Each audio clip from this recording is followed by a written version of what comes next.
বর্তমানে গরমের মানুষের জীবন অতিষ্ঠ। মাঝে মধ্যে বৃষ্টির কারণে তাপমাত্রা কমলেও আবার বেড়ে যায়, আর তার জন্য গরম থেকে স্বস্তি পেতে বিত্তমানদের পাশাপাশি মধ্যবিত্তরা এখন ছুটছে এয়ার কন্ডিশন এসি কিনতে। তবে কেনার সময় অনেকেই বুঝতে পারে না যে তার জন্য কত টন বা কোন ধরনের এসি কেনা উচিত। আবার মাঝে মধ্যে শোনা যায় এসি বিস্ফোরণের ঘটনা, যার জন্য অনেকেই আবার এসি চালানোর নিয়ে আতঙ্কে থাকে। এসি থাকা সত্ত্বেও চালাতে চায় না। এসি টন বলতে কি বোঝায়, কোন ঘরে কত টন এসির প্রয়োজন, সেই বিষয়গুলো নিয়েই আজকে আলোচনা করব। তাহলে চলুন ভিডিওটি শুরু করা যাক। আর ভিডিওর শুরুতে বলি, যদি আমার চ্যানেল নতুন সদস্য হয়ে থাকেন তাহলে অবশ্যই সাবস্ক্রাইব করবেন, আর ইতিমধ্যে সাবস্ক্রাইব করে থাকলে আপনাকে ধন্যবাদ। এসি টোন সম্পর্কে আমরা অনেকেই শুনেছি। টোন আসলে এসির সাইজ বা ওজনকে বোঝায় না।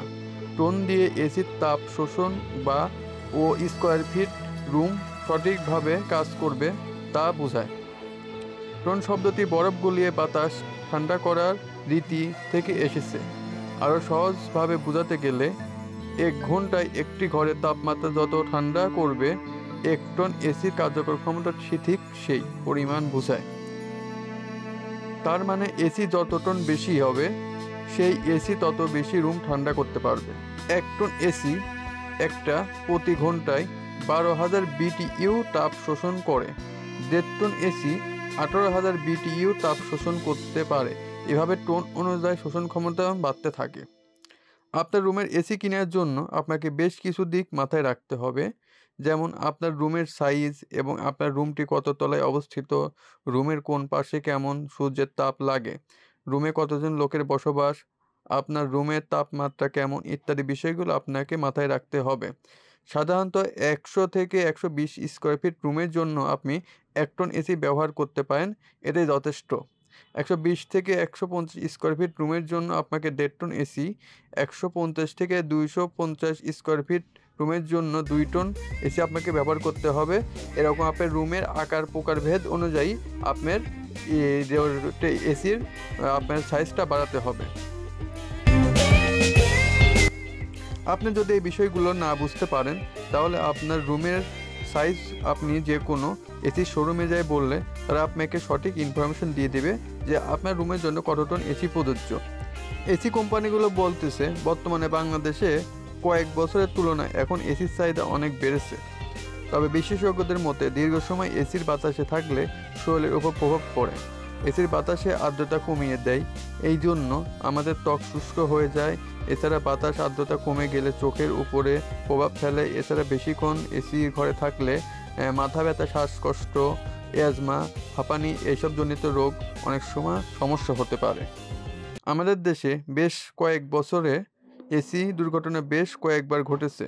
এতে বেশ কিছু লোক আহত সহ অনেকেই নিহত হয়েছে।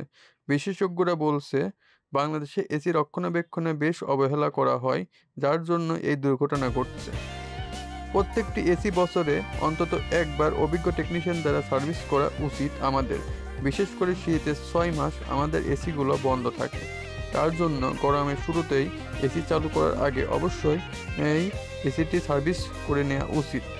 এসি বিস্ফোরণের কিছু কারণ হলো পুরনো বা নিম্নমানের এসি ব্যবহার করা, রুমের সাইজ অনুযায়ী সঠিক এসি ব্যবহার না করা, এসির ভিতরে ময়লা আটকে থাকার জন্য বিস্ফোরণ হতে পারে, এসির গ্যাস লিকেজ হওয়া, দীর্ঘক্ষণ একটানা এসি চালানো, নিম্নমানের বৈদ্যুতিক তার ব্যবহার করা, বৈদ্যুতিক তারের শর্ট সার্কিট তৈরি হওয়া।